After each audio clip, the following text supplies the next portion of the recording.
ब्रेकनंतर दुपारच्या बातम्यांमध्ये आपलं पुन्हा एकदा स्वागत। सध्या राज्यात अन्न व औषध प्रशासनाचे आयुक्त तुकाराम मुंढे यांनी अन्नातील भेसळीविरोधात कारवाईचा धडाका लावलाय।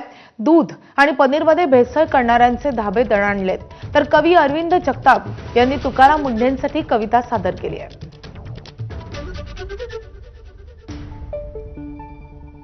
प्रिय तुकाराम मुंढे सर, पिढ्यानपिढ्या घरात जेवताना लोक आधी देवाचं नाव घेतात, पण आजकाल हॉटेलमध्ये जेवताना लोक आधी तुमचं नाव घेतात।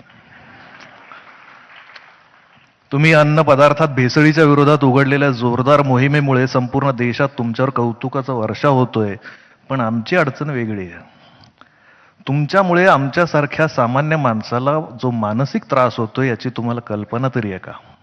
अहो, आमचं अर्ध आयुष्य हॉटेल किंवा रस्त्यावर वडापाव, पाणीपुरी, भेळ खात आलोय आम्ही, आणि अचानक एक दिवस तुमच्यामुळे लक्षात येतं की तिथं झुरळ होते, भेसळ होती, पनीर डुप्लिकेट होतं। अहो, अज्ञानातल्या सुखात जगत होतो आम्ही। एफडी आयुक्त तुकाराम मुंढे यांच्या साधेपणाची